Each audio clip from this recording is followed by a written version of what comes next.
Very good. So Sally, once again, thank you to you and your entire team.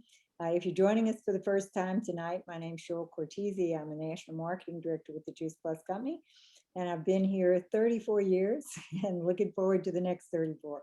I just feel like, as I said, we're really blessed, and just wanted this to be hopefully interactive. I'm going to say a few words tonight, but I'd really like to reach out to all of you.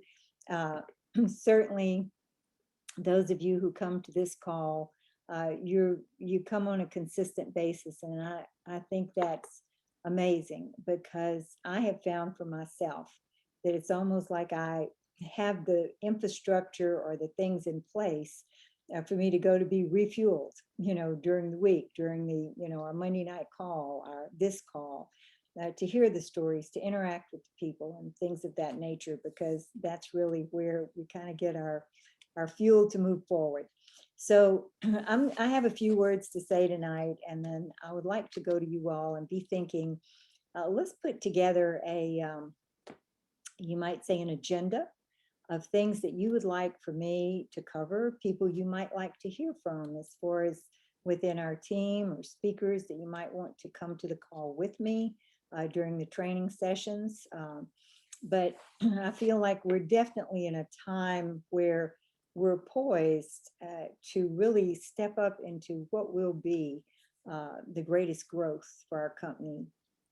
Many of you know that our, I guess, our focus, the what the company is focused on is that we will double business. We will actually double our business by the year 2025. Well, we're right to 2022. Who could believe we're right to 2022? I keep thinking, this is happening very quickly, but they, for all of the ways in which they measure these things, we're right there poised to double our business within the next 3 years. So we not only want to be part of that, we want to lead that charge, so to speak. And just a few things that I wanted to mention here, and then again, be thinking, because I would like for us to put together the agenda going forward. But I think if we look at ourselves and our businesses, you're all here because of many reasons, most likely. For me, the initial reason was financial. I was financially terrified. I was in a place where I really needed income as a suddenly single parent. And so it felt like a very desperate time.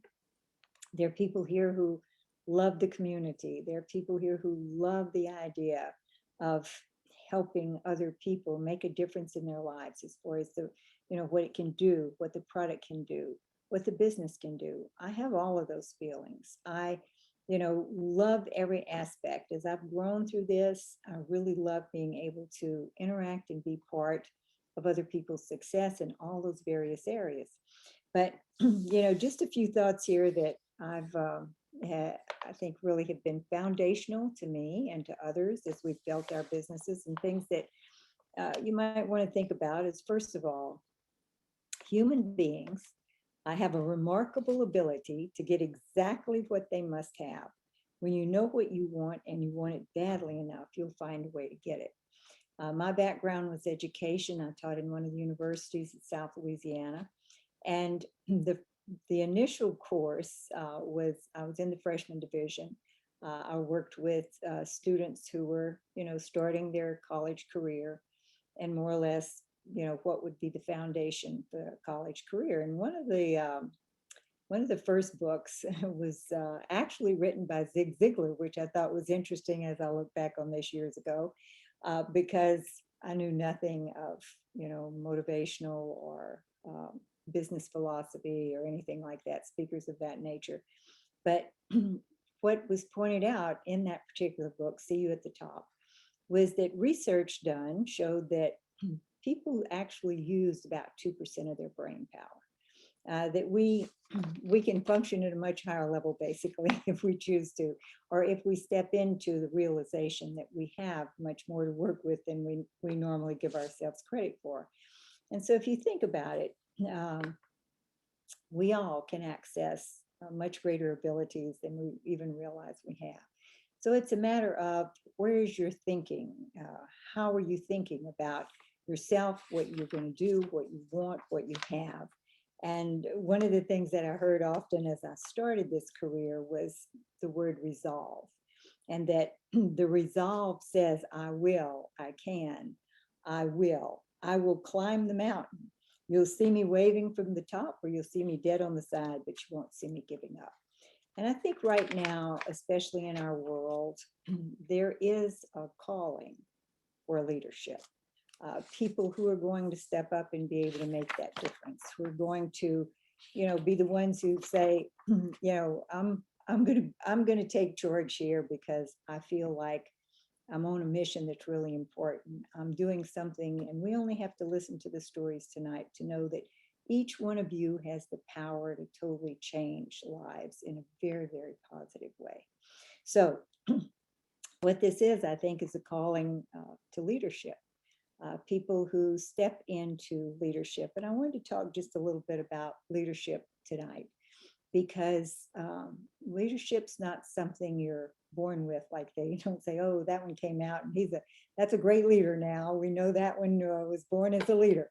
That's usually not the way it works. And this is something that we did on our NMD call the other day, is the question, and we might have those questions here too. You may enjoy this, even though it's soul searching. The question was, how has difficulty shaped your life? How has failure shaped your life? That takes a little thought process, because sometimes you're a little shocked at what you find. But, just in talking about things like that, you'd be surprised, and I'm surprised.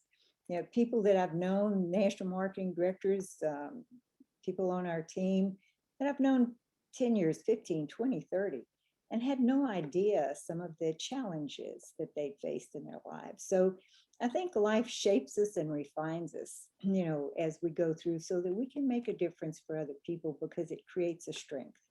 So let's just talk a little bit about leadership. I love some of this. Some of it is Jim Rohn, who was quite a great business philosopher, I felt. But talking about leadership, the challenge of leadership is to be strong, to be really strong, but not rude, to be kind, but not a bully, to be thoughtful and not lazy, to be humble, but not timid, to be proud, but not arrogant, and to have humor, but with sensitivity. And so really, leadership is something where you show up for other people, but you show up in that manner. And the next statement that he says here is something that, I've thought about a lot. And the first time I heard it, it was interesting, because I had never really thought about it. And he said, the word deserve, what do you feel you deserve? The first time I heard that, I'd never really thought about, what did I deserve? Or, how that word even integrated. And here he says, learn to help those people who deserve it, not the people that need it. Now, that at first was very offensive to me. I thought, you're supposed to help people who need it. Those are the people you help. And then it was like, after it was discussed for a while, you realize that, the energy goes to those who deserve it. He talks about life responds to deserve, not need. So those people who deserve it are the ones who are showing up to match your energy, showing up like-minded, showing up ready to step into leadership. And leadership says, let's do it together. If there's one word that has really served me extremely well in my career, is to say, let's go do it together. The word together and help. Will you help me? Those two words have probably been the most foundational as far as my entire 34 years, because it is an invitation to someone to join you in the mission. Not you go do it, or, let me tell you what to do, but let's do it together. So it's really very powerful when someone says, let's do it together. They talk about managers, and mainly, I guess you would say, the corporate world, but people tend to fall into management sometime in our type of profession as well. And it says, managers and good managers help people see themselves as they are. Okay, so that is the job of a manager, is to help someone assess their capabilities and strengths and weaknesses and see themselves where they are. Leaders, on the other hand, help people see themselves as they can be. So I think this is really important to, pay attention to this little, just, I guess you'd say slight difference, but very powerful difference, is to help someone, get a vision of what life can be. I'll always appreciate Jeff Roberti, my sponsor, for that, because I certainly had no vision other than, fear. I was very fearful of what my future possibly had to hold. And so he really helped create a vision for me to step into. So you help create vision and you lead by personal example and by personal philosophy. Example can be, that is not so hard to figure out. You figure out what the activity is that you want to see people engage in, and you do that yourself. Um, Monday night call, I put in position for myself because I wanted to have that reminder at the beginning of every week of who we are, what we're about, and the power that we are together. I love this call for the very same reason. So I really know that if I put myself in a position of engaging, and that I will activate a lot more energy for myself, business energy as well as personal energy, than if I don't. And often I hear Jeff say, and I've heard this many years, is that, what's easy to do is easy not to do. So it's very important to see, what is your own designed infrastructure? Is it to participate in what's available? And that's very important, because then that infrastructure is in place. And then do you create also the infrastructure that you're going to hold yourself accountable to? And then, of course, the other is personal business philosophy. This is another thing that I think is really important to look at. And what is your business philosophy? As I begin to do this on a daily basis, I guess you would say, or continue to shape the activity that was getting the return, then you have to look at, what's the philosophy? How do you look at yourself in relation to your profession and to other people? Basically, what I came down to, as far as what felt good to me, was that if I truly, was committed to the activity, telling the story, basically, the product story and the business story, and making sure that, I listened along the way to other people, that bottom line, if I really kept other people's best interests at heart, then the money followed me home, because we were working together to help people meet their goals. Now, these things I think have been foundational that I've shared with you, but something else that I think is really foundational and very important to pay attention to, because we have an amazing product. We have a pay plan that pays unlike any other. If you were to research our pay plan in relation to all those that are out there in this profession, we pay at a higher rate. So, we're in a good space there. We have a great community and a lot of longevity. So then it comes down to your own thought process. And that thought process is how you really, your whole life, you direct and shape your life, is the conversation you're having with yourself. Now, we are in an environment worldwide right now where that conversation, keeping it in a positive state, is challenging, to say the least. I keep, thinking, somebody need to tell me some good news, tell me some good news, because we're bombarded daily with, almost shocking things that don't seem to fit what life felt like, most of our lives. So I think from a leadership standpoint, we above all, because we're in a very positive business, because we're in a business that allows us a lot of freedom, the freedom to work from where we choose, the freedom to stretch out and put our arms around people, even if it's virtual. And now a little more, personal, because we can have some personal interaction.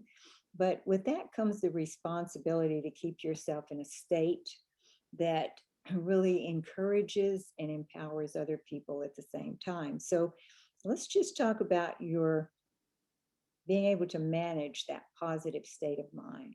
Because if we were going to list the skills that best serve you in creating success in our profession, I would say the number one skill would be a positive state of mind, because people are going to respond to your feelings. That is proven in our business over and over and over. You know, we're all on information overload. You only have to click a button. I pick up my phone for any question I have. Siri knows the answer. I am fascinated with Siri because she knows everything. Okay. I get a little text right before this call, and it's Lauren LaHoff is going to come in and stay here tonight because she's in town. And she says, I'm going to be at such and such an address. So I said, Siri, how far is she from me? 10 minutes. Okay. So, Siri knows everything. So we don't have to worry about information. Information is instant to us. But what about our thinking?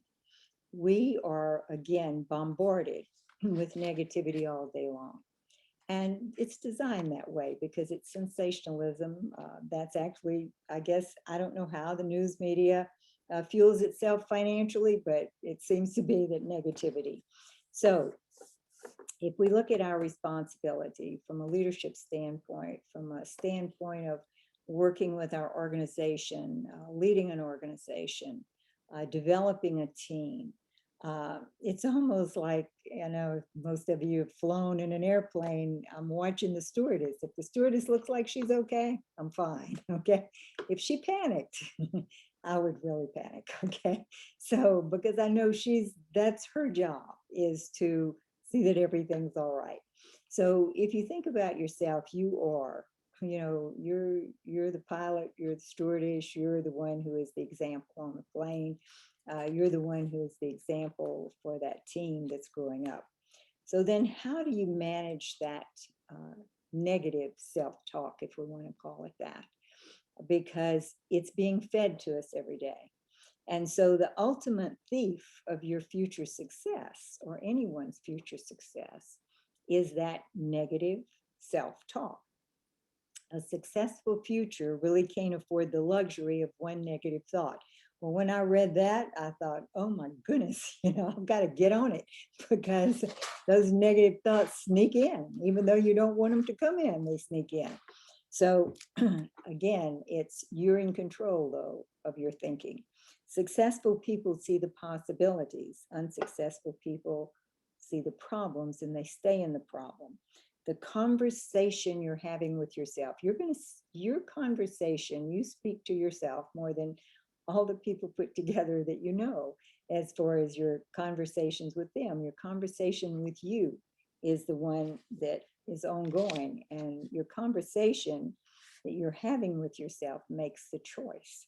So your opportunity really doesn't lie in the product. The product's amazing. It doesn't lie in the marketing plan, the company, your upline, or your downline. It lies in your ability to see the possibilities instead of the problems and act on the possibilities. If I look at Robbie and her husband, and he walked into into the pharmacy and said, there's got to be another way, what are the possibilities? Well, that's where I think, we need to really wake up to, we can do that. What I love about our business is it's so creative.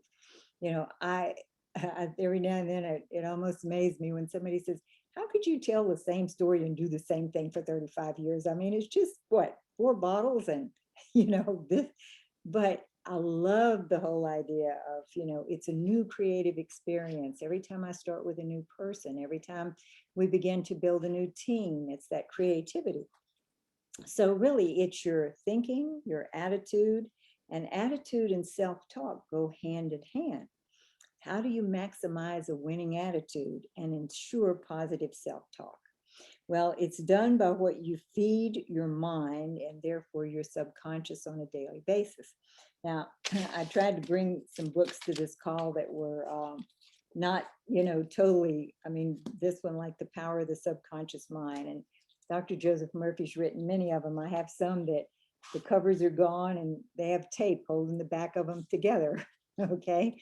So the power of the subconscious mind is his first, but it really gives good direction on how to say, okay, you're the one who commands your thoughts. So that thought's not acceptable. Please move away and plug another one in. That's something that I've really worked at training myself.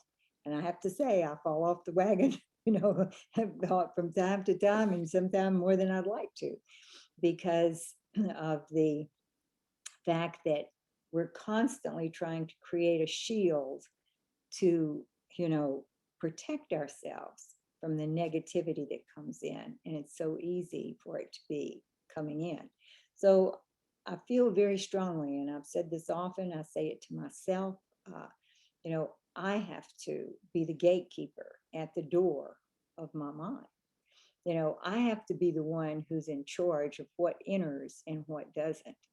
I have to be the protector of my spirit, because it's not okay with me that I have to hear negativity over and over. And what does the news media do? Does it tell you the negativity one time? No, it comes every few minutes. It's on 24 hours a day. It comes from every direction. And then people repeat it to you. You see them on the street, they repeat it. Everybody repeats it. So I have to be the guardian there at the gate of the door of my mind, so that I can protect, this thing that is really precious, which is the positive, because the positive leads to happy. So what goes into your mind affects your thinking affects your performance affects your future. So self-talk, we are all so much more powerful than we realize. That's something that I notice in the stories too. You listen to Ruth tell about, are they really saying that about me? Am I? And yet then you see her be able to triumph over that. And some help from Juice Plus. Maybe it was also part of the encouragement of people around her. We look at Aurora on the call Monday night. Her family expected to lose her by 5 years old, but something came together that really made the difference. I would say certainly our product made a big difference. I'm sure, though, a community of people encouraging positive input probably made a difference as well. So for all of us, there's so much more power inside than we realize, and it's okay to tap into that. The majority of people in the world don't have any idea that they already possess the qualities necessary for outstanding success. And that comes in all aspects of life. And so again, it's, what is your thinking? Do we sometimes give ourselves an impression, a personal impression of who we are that's not accurate? This is something that's been amazing to me in my lifetime, is that many times, even in childhood, the stories are laid down that, maybe aren't quite supportive of a strong future self, whether we say esteem or self-image. I was a very sickly little child, very sick as a child. So I was reared with the feeling that I was sick, I was fragile, I was, like right on the verge of everything, just being over. And yet it turned out that that wasn't the case at all. But long after that passed, I still believed that story because it was there. And it took a while for me to reshape that thinking. So it might be good sometimes to look back and say, what story am I carrying that maybe is not accurate? That's not the powerful me that I really am. And I think that's huge. So, in all areas, there was the other one for me is that, maybe it's because girls were brought up to feel like they were not good at math. And I was just had that idea. I could make A's in everything else, but I couldn't make A's in math. I couldn't do very well in math at all. And so my mother was a teacher there at the school where I went. And years, they would give us an achievement test at the end of every year. And they'd say, don't worry about it. Just, we just need to do it because it's school policy, and just go through and answer it to the best of your ability. Well, we were never supposed to ever see those tests, but it turned out that my mother being a teacher, they gave her children's tests. And we never knew that. I guess a year or so after or months after she died, I was going through and cleaning out the house, and I came across something way in the back corner of the closet. And it was all our achievement tests from the time that, we were very young, second grade, third grade. On every one, I scored higher in math than any other subject. Okay. But I had the impression that I wasn't good at that. As soon as I realized I was good at it, it just changed the whole world. I went back for a master's degree and I did extremely well in math. So who would guess? But again, you may be carrying some stories that were just not accurate, because we have so much more power within inside than we realize, so much more skill. So tonight, and I'm close to the end here. I'd hope that I'd get through that a little faster, because I do want some input from you. But tonight, I really invite you all, let's step into leadership together. Let's make sure that we're the people that bring the message to others in a way that's positive and strong, so that we reach people and we help them get past their fears. Certainly everybody wakes up with the fear of, is my immune system strong enough? Am I doing the best for my body that I possibly can? I look at all of you that spoke tonight and others that I see on the camera here, and I mean, you're healthy, you're beautiful, you have so much to offer, so don't put a shade on that light. Okay, don't put a lampshade on it.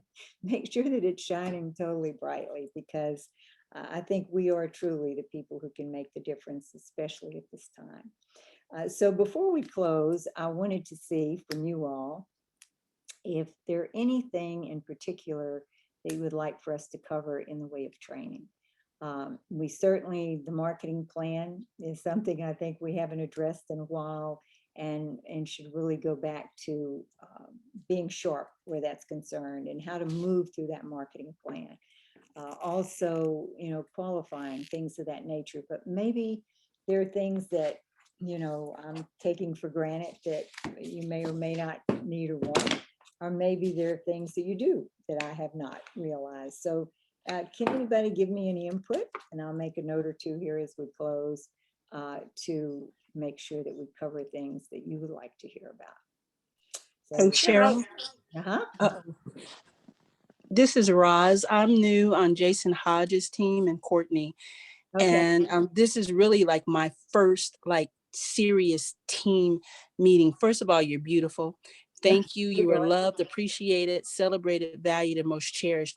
And when you say, what do you want to hear? I'm going to just be vulnerable and share my weakness. And maybe that's something that you guys have done. And that's the time of blocking out time through the day to still be the wife, to still be the church person, to still be the business owner. So I don't know what that encompasses, or if I'm overlooking anything in the back office that kind of helps, but sometimes it helps to hear people's real experiences, that they went from not being organized to mastering being organized and not being stressed, if that makes sense. But my name is Roz Knight in Warfield.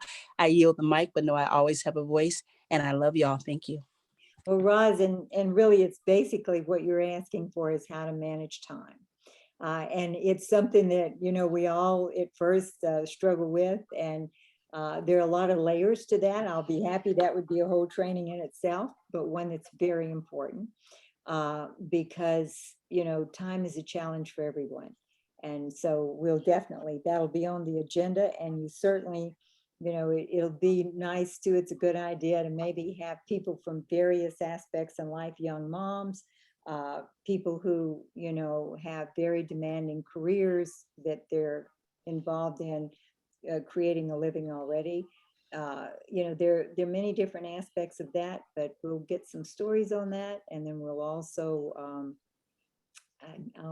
I'll tell you the things I've done and worked at doing to make sure that, time works out. there was a time when I felt extremely stressed about that. I used to get up in the morning saying, oh, if there were only 14 of me, if just 14 of me, I'd be fine. Okay, we could all go out in all different directions, but you do figure out how to manage that, and it's important. It's an important question, Roz, because normally, if we look at life in general, you go to school, you grow up going to school. They tell you when to go to school, when to go home, when the weekend is. Then you get a job. They tell you when to go to work, what you do, what time you're not going to be there, and so you kind of have that framework cut out for you already. In this, it's great to say, I'm my own boss, I have flexibility, but then you're kind of free floating at the same time and still have all those other things that you're trying to juggle. So this is a great topic, and we'll address that soon.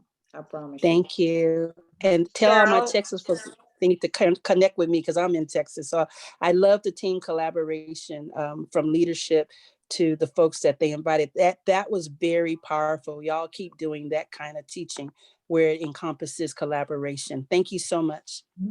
And I think that's another thing that's important for this call is that, we do have time, and of course, we'll go over a minute or two here, and then maybe take a whole session where we really look at what do you need, because our goal is, we only do well if we all do well together. And so we want to make sure that that's happening for everybody.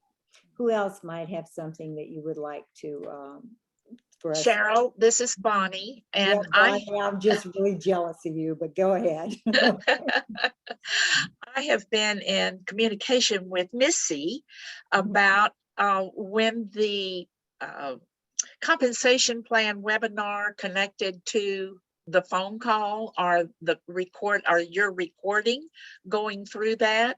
I really miss that and sharing that with my team. I need to make sure that we see what's happening with that and get that back together. So you're talking about the recording that goes along with because you can still pull it up on the website, but with no absolutely, but there's no recording with it. Well, then I didn't know that, and so thank you. I will get right after that as well, because that is vital.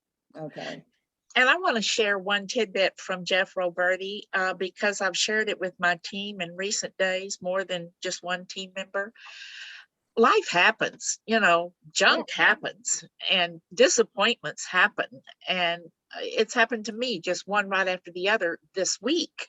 And I remember Jeff saying, when things happen, you get down for 2 minutes and then you jump up and go forward. And I hope that's helped some of my people I've spoken to. I know it helps me. Well, and I have to play that in my head often as well. It's okay to get down, but you can't stay down. Right. And that's what, that's what he says. And again, that's another skill, and realize, anyone can learn a skill. We all humans have that capability to learn skills, and that it is being in control. And so there's also a whole training on disciplining your disappointments. We'll look at that one too, because we all meet with disappointment. And I don't know about you all, but it's like, I even hate to say this way, but it's like the universe keeps dishing it out lately. I don't know what it is, but I hear it from every direction. So that would be another important one, disciplining your disappointments. Okay, anyone else? Thank you, Bonnie. Anyone else? Something that you feel like you would like to, have some additional input or conversation on? Cheryl, I saw one in the chat. I think it said team building. Marla? Yeah, that's always a vital one. Okay. And I could talk on team building for about the next 3 weeks nonstop. So, we could do that one for sure. Okay. I have something to say. I'm Sally. Do y'all realize that we have one of the top money earners in this country, in this company, offering to do whatever we're asking her to do? Do y'all have any idea what a gift that is? I'm sitting here thinking she's asking us for ideas on how she can enrich us. I mean, we gotta be excited about that. Yes, yes. Thank you. I feel like, if we look at this, and I feel very blessed, in my life with this whole profession. But it's been I get up and go to work every day, and I've been fortunate to learn a lot along the way. And I really would like to be an instrument of helping other people do the same thing, because it's extremely rewarding. And it's not that it's not frightening at times or challenging or disappointing or any of those things, but together we can, I say this every once in a while, individually we're sharp, but together we're brilliant. So, don't be shy about, and this is something I tell people who I start with personally in their businesses that I sponsor, is, don't be shy about asking for what you need. There's not anything that's embarrassing or, as far as what you need to know. I feel like people come to our business and, there's this idea of something wonderful is going to happen, but you do have to have, a game plan. You've got to have the playbook, on how that wonderful thing happened, because they do, okay? But there is a playbook for that. Anybody else? Right here, one more before we close. We now have about 6 or 8 or 10 weeks. Cheryl, I have one. It's Courtney. Uh-huh. How are you? Bye. How about, I did a training a while ago. It was pretty amazing. It was identifying your why, 5 whys deep, and having more of a dialogue and people being more vulnerable with wanting to share their why and really digging down deep to where it's almost like bringing you to tears of why you're doing this. Because I feel like that's a main driver for disciplining your disappointments, is remembering why you're doing this every single day. And if you don't have a strong why, it's easy to give up. Right. And I think that's one that could be a very interactive call. And it is very important. And it changes over time. What, may be the why when you start, because as you accomplish things, as Bonnie said, life keeps happening. You accomplish things and then you realize, maybe that's done, but now what else? What is the deepest layer of, what and why you're going to put your effort and energy into anything, but especially something like this where you have to build it yourself. You have to create the playbook, and that's part of the joy of it, and that's part of the freedom of it, but it's also part of the challenge. And so another very good one. So very good. Well, we have an outline here, as I said, till Christmas. Okay, so I'm sure we can. But again, I'll invite you all. Really work at inviting people to come to this. The stories are going to inspire. The story is the opening and it is the close. Everybody, that hears the stories, it not only inspires them to want to step into a picture for themselves that is, creates a better life in whatever direction, but it inspires them to go on and share with others as well. So we'll talk more about that as well. But anyway, thank you for the input tonight. And, this is a time, I think, where for everyone, it's really important to manage your thoughts and your thought process. And another book that's amazing is called Gratitude by, Gratitude is Louise Hay. And I love that book so much. I've given it to my national marketing directors, over the years.